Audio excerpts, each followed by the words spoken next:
Hey yo boy, what is up mga kadade? So, ayan mga kadade at continuation ulit ng ating Honda TMX 155 na si Fafa. Ayan. So, bumili tayong bagong bearing. Ayan. Bearing ng tipos. Ayan. Pag naglalagay kayo ng bearing ng tipos kadale is naging maraming grasa. Tapos ayan yung takip ng bearing na bago. So tanggalin nyo muna kadali ha, yung mga luma. So tanggalin nyo muna yan para malagay yung bago. So ayun mga kadali, just comment down below kung may tanong kayo dyan mga kadali. So start na natin kadali at wag na tayong magpatumpik-tumpik pa para mabuo na natin kahit papaano ang ating TMX, makita natin yung tayo niya. So let's go!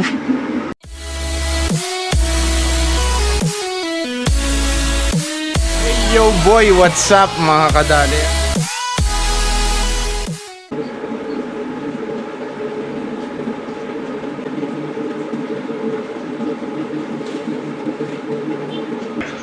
Ayan oh.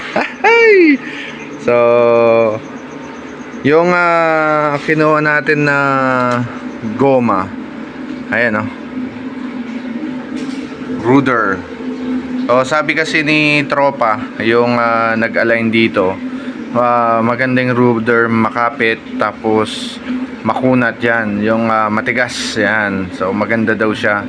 So ang kinuha natin pang rear is 7080. Tapos ayan oh, ayan yung pagka so lilinisin ko pa yung rim kasi pininturahan ko sa loob yan para maalis yung kalawang. Kaya nagano ko, steel rim ako kadali. Isa rin sa dahilan ko, it's original na pang TMX yun, Union yan. So original kasi to. Saka matagal nang gagamitin to kadali. So pag urig kasi kadali talagang pang matagalan. So ayan na yung hub natin, ayan yung rim. Tapos nalagay na natin yung mga shocks. Ayan kadali. Rear shocks, front shocks mga kadali. Lalagay ko yung manubela mamaya. Tapos ito yung sa harapan natin. Ayan yung mga shock, yung shock natin, no? Ganda ng pagkapintura, di ba? Yan ang ganda kadali. Tapos ayan. Ayan yung rim natin sa harap. Steel din na Union. Ayan, para matibay. Tapos 60-80 sa harap ang linagay ko. So ruder din diyan. Ang kinagandahan din niyan, ayan, no? Ganda ng ng spike niya. No? Ganda oh. Continuation ulit ng ating si Fafa. Ayun na nga siya, ayun no. So, tangke na tayo. Nasa process na tayo ng tangke. So, linihan na natin 'yan ng 400 tapos 80 tapos 1,000. So, ayun. Mag-uumpisa na ako dito sa bottom niya, dun sa baba ng tangke. After niyang kadali, titirahin na natin yung mga takip, ayan. Ayan, nagliliha pa ako. Ayan. So, ayan, pagkatapos ng mga to, pakadali, ay bubuin natin kung ano pa yung mailalagay natin doon kay Fafa. So, ayan, good luck sa atin ulit. Ayan. So, mamaya pag binubugahan ko kadali, tingnan natin.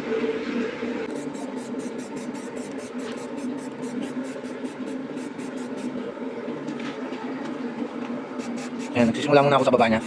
So, para siyempre hindi lang sa labas yung mapipinturahan, pati sa loob. Yan. So, first coating yan. Yan, kadali. Loob. So, ayan, malinis na siya kadali. Okay. Dali, nagkisa na natin.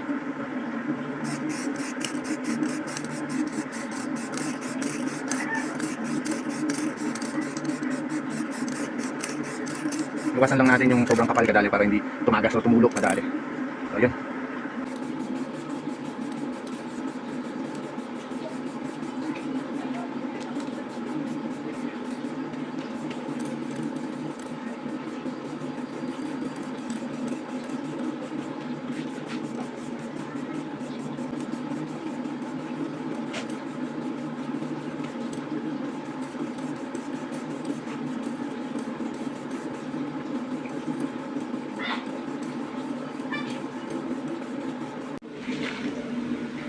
So, ayun kadali. Yung una ko kasing tinitira, yung sa edges, sa gilid niyang ganyan. Yan. After nun, doon ko titirahin yung body niya. Ayan o. Yan. Ayun. Yan o.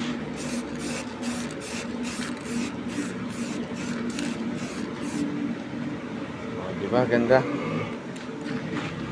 Before, tapos ayun yung after. Yo. Ito naman kadali, ito yung nasa ano niya, mga shock cover. Ayan, pampaporma din yan kadali. Ayan. Linihan na natin. So, first coating tayo ngayon kadali. Alright. Kadali at ito na yung sticker.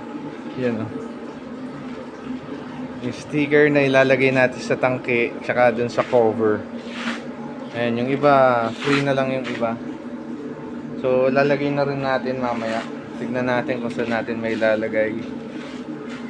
Ayan. Ayun, kadali. Hay. So ilalagay natin sa tangkiyan tsaka dun sa cover. Ayan, tank cover. Tapos dun sa side cover ng ating motor. So ayun, lagay natin.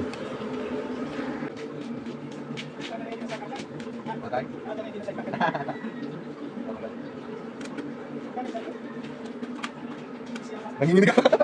20 yung inside ka tayo. 15 yung unang panahon. Nanginginig ako yan.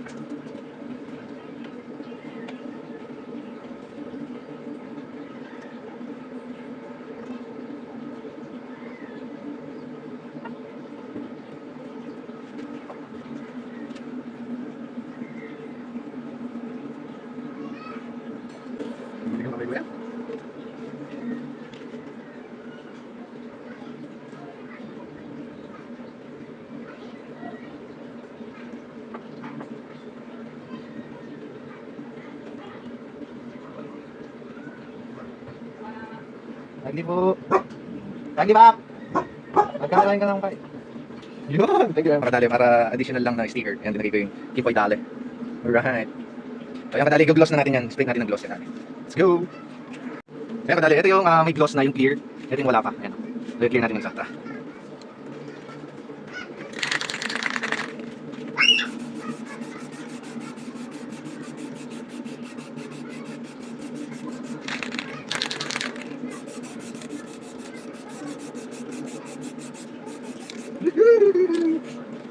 Yan kadali oh. Ayos. So yun yung glossy niya. Ayos, ganda kadali. Ganda na outcome niya kadali. Ito yung mga shock cover, i-clear na natin kadali.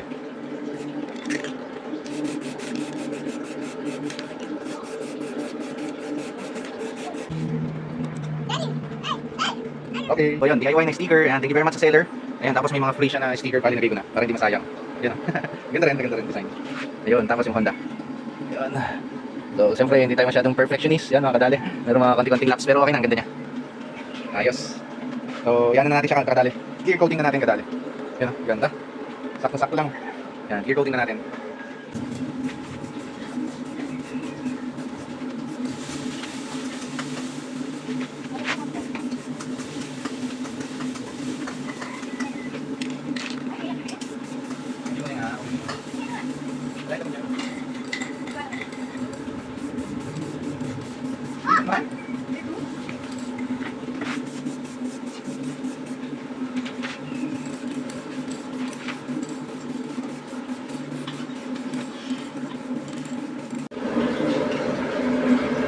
DIY kadali.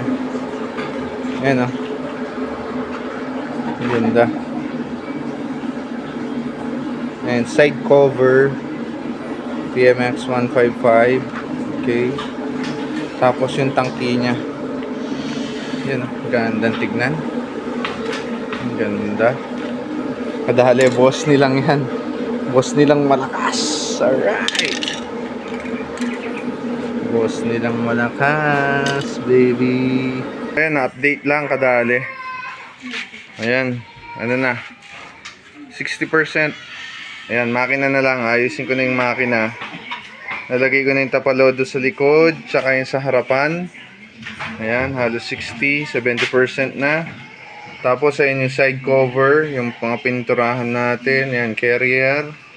Tapos yung tangke natin, kadali. Tapos nalagay ko na yung handlebar din, mga kadali. Next nating gagawin is yung makina na, kadali, para maisalpak na lahat. So last na lang yon, engine, refresh. So abangan natin paano natin i-refresh yung makina, kadali, tapos isang salpakan na lang. Alright, so thank you very much for watching this video.